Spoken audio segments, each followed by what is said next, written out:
How's it going, YouTube? Dylan here. In this video, I'm going to do a live resume review of one of my subscribers' resume. So, one of my subscribers sent me a message on LinkedIn asking for me to review his resume. And what I'm going to do in this video is I'm going to give him some practical advice that I want to share with my YouTube community based on my experience, based on, sending out basically hundreds of thousands of resumes out to companies, and based on what works. What improvements I would make based on my experience, because at the end of the day, that's the only thing that I can provide value to is my experience, right? So with this being said, let's get into it. So this is actually the first time I'm looking at his resume, other than, blurring out some of the personal information there. So we see here that he has his name up here, and then he has his email, his phone, and his location, and LinkedIn. That's totally fine. But the one caveat I would say, both on location and phone, is the fact that he lists his location in another country, right? But his experience here is San Francisco Bay Area, remote. So what you need to do is you need to understand what kind of jobs that you're applying to, because sponsorship is going to be a big thing, right? And if they look at your location and they look at your phone number and they see that it's a foreign location and a foreign phone number, then that's going to be a negative remark. They're probably not going to call you again. So if you're looking for roles in the US, what you want to do is you want to, one, find a phone number in the US and then set your location to wherever you're applying to. Now, this is exactly what I did when I got my first job. And if you looked at my how I moved to the US video, then you know that I moved from Canada to the US to work an engineer job.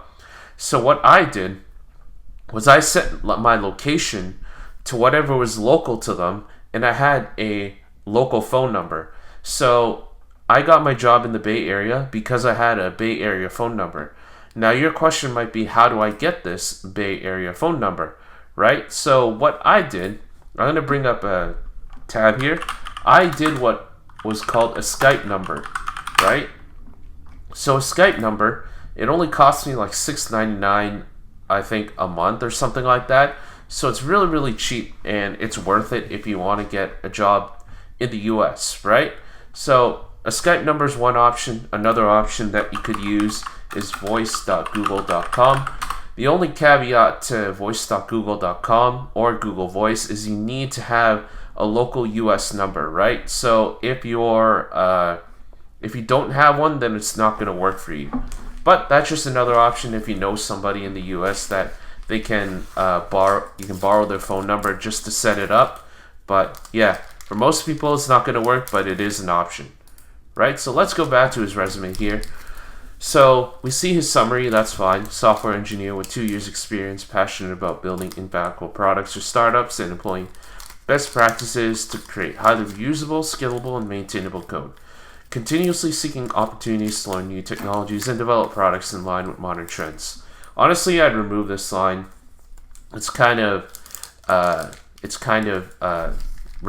Everyone knows that you're seeking new opportunities if you're putting a resume in. So basically, if you narrow this down, the only feedback that I would have is you want to tailor your resume towards the role that you're applying to, right? So it's nice that you have cross-platform Flutter and native iOS experience, but it depends, right? If you're applying for a Flutter job, then okay, you can leave this. But if you're targeting a role that is purely native iOS development, then I would take out this cross-platform Flutter stuff, right? Passionate about building impactful products for startups. This is okay if you're going after startups. If you're going after big companies, then I would recommend taking this line out, simply because of the fact that it's just not tailored towards that. They know that you have that, and you send that generic resume out to a bunch of people, right?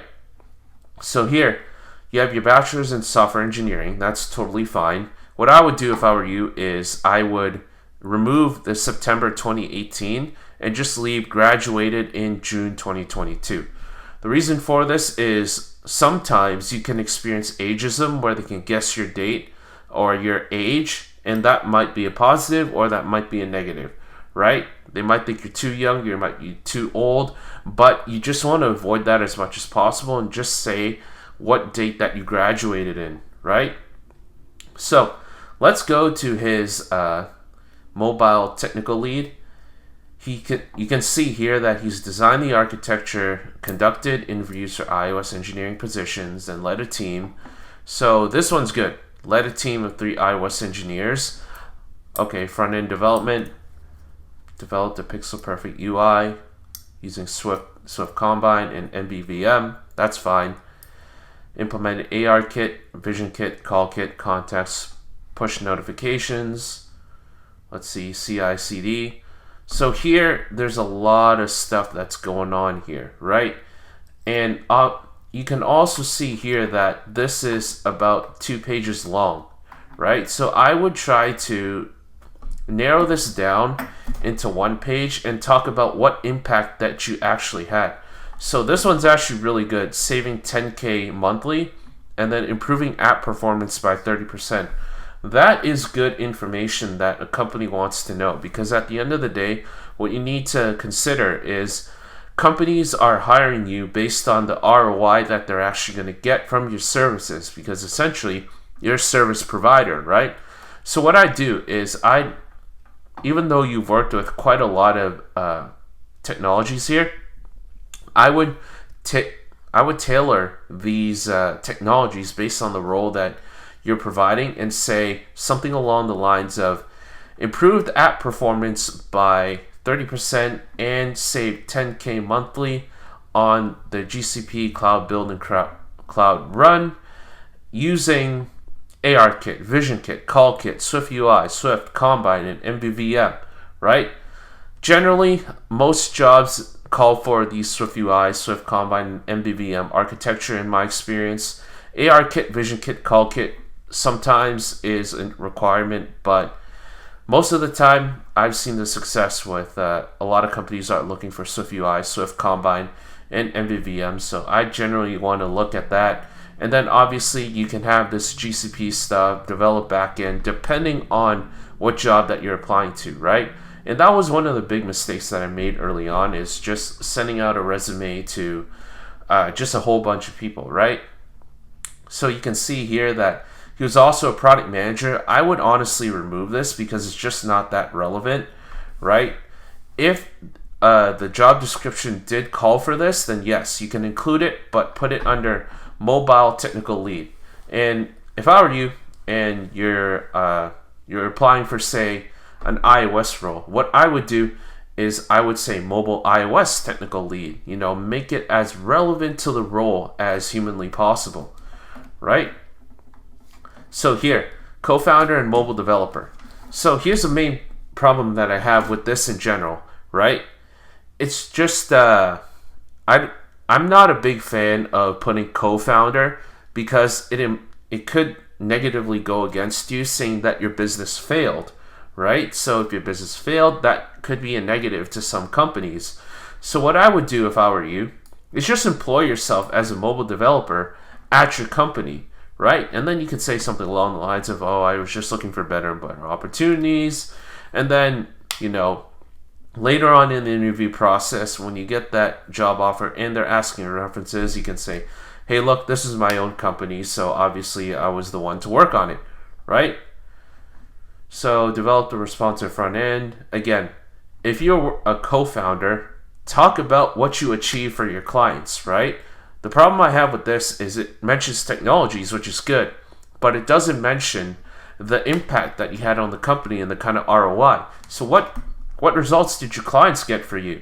You know, talk about that. You know, if you worked with clients, tell them what you accomplished for them. Even if it didn't go to a bunch of users, even though you didn't get 500,000 users, just talk about what they achieved, what they got out of it. You know, for example, you could say something along the lines of, you know, let's say I was working with a web dev client.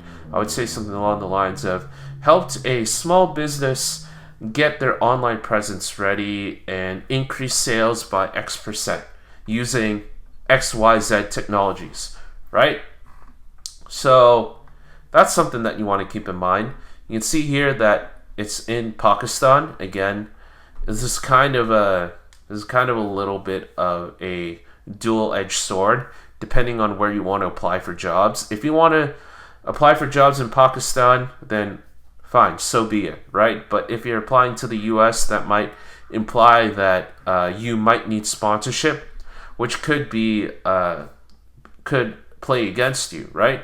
So if it's a case that you would apply to US-based jobs, I would recommend that you just get rid of this, because it's going to cause more questions than answers, and it's going to reduce the likelihood that they're going to call you back, which is all a resume is actually going to do, is get you to get a call back. And then when they call you for the phone screen, then you could say, hey, look, these positions were in Pakistan, but my sponsorship needs are X, Y, and Z, and all of that, right? So back-end development, front-end development. Again, you are a full-stack developer here, right? And you're a mobile developer here. Here's the thing, right? If you're going after mobile roles, I would actually take out this entire full-stack developer, because it's just not relevant, right?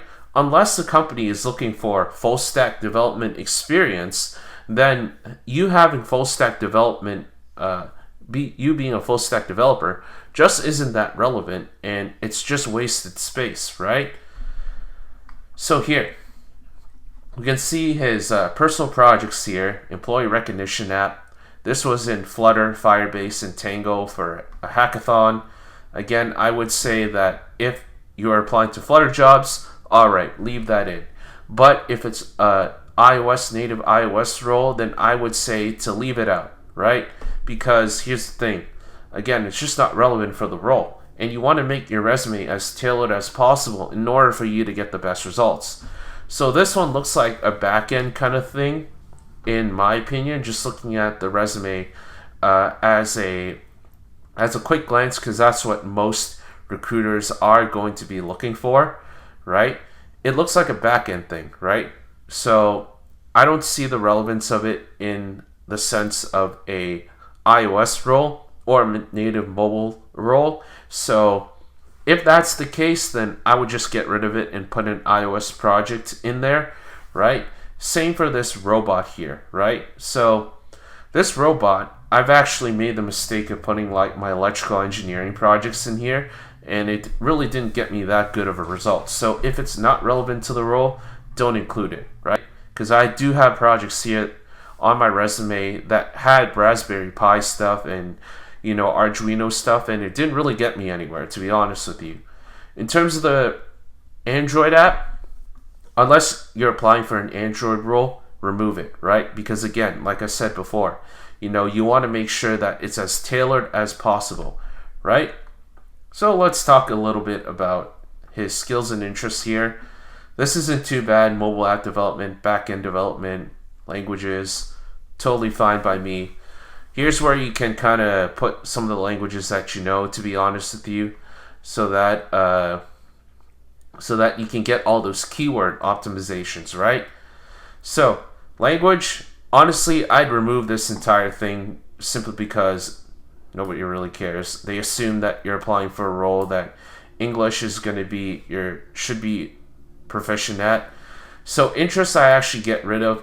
Yes, I have a lot of interests, but most of the time interests are just not relevant, right?